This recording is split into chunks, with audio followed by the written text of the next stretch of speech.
Hi friends, இன்றைக்கி வீடியோவில் நம்ம சூப்பரான ஸ்வீட் ரெசிபி தாங்க பார்க்க போகிறோம். அதுவும் சட்டுன்னு செய்யக்கூடிய இன்ஸ்டன்ட் வீட் அல்வா எப்படி செய்யலான்னு பார்க்கலாங்க.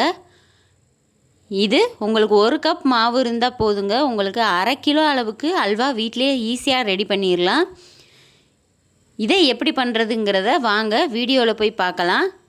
இதுவரை நம்ம சேனலை சப்ஸ்கிரைப் பண்ணாதவங்க ப்ளீஸ் சப்ஸ்கிரைப் பண்ணிக்கோங்க. பக்கத்தில் இருக்கிற பெல் ஐக்கானையும் கிளிக் பண்ணிக்கோங்க. வாங்க வீடியோக்குள்ளே போகலாம்.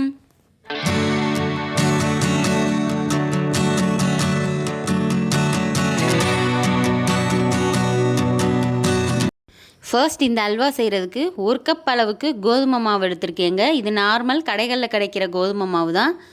இந்த 1 கப் கோதுமை மாவுக்கு நான் 4 கப் தண்ணி சேர்க்க போகிறேங்க. இந்த கோதுமை மாவை கட்டிகள் இல்லாதவாறு நல்லா கலந்து விட்டுக்கலாங்க.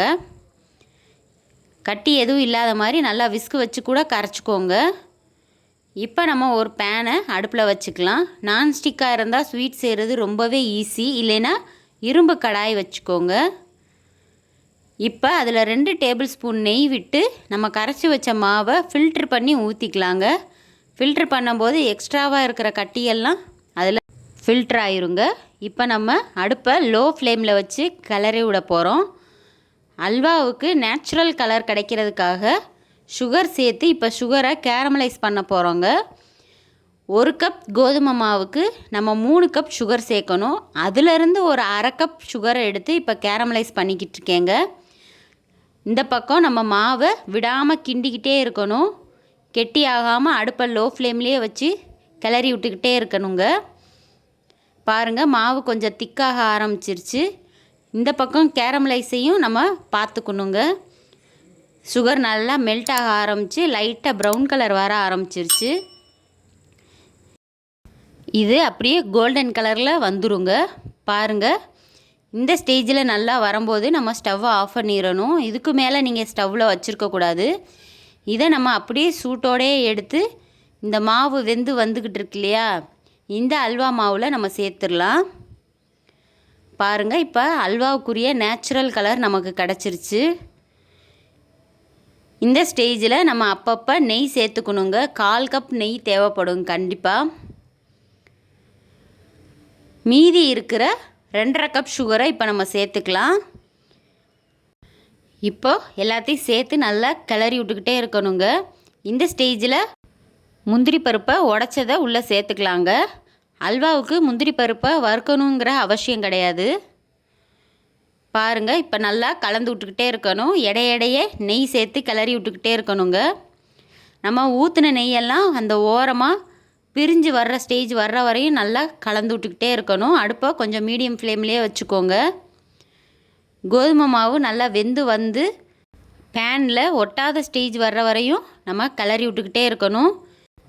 இடையிடையே அடுப்பை லோ ஃப்ளேமுக்கும் மீடியம் ஃப்ளேமுக்கும் மாற்றி விட்டுக்கிட்டே இருக்கணுங்க.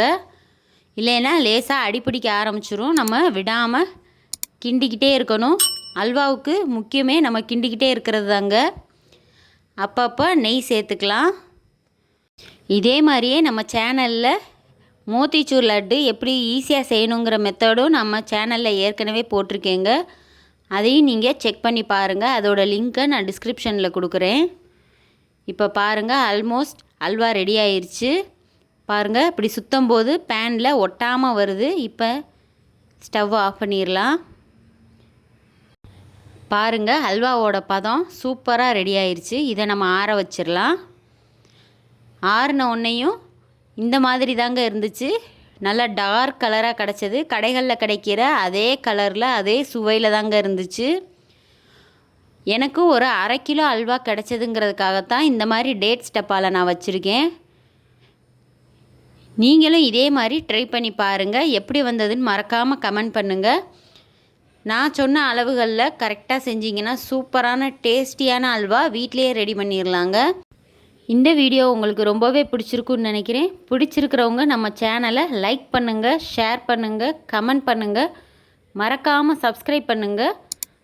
பக்கத்தில் இருக்கிற பெல் ஐக்கானையும் கிளிக் பண்ணிக்கோங்க. தேங்க்யூ.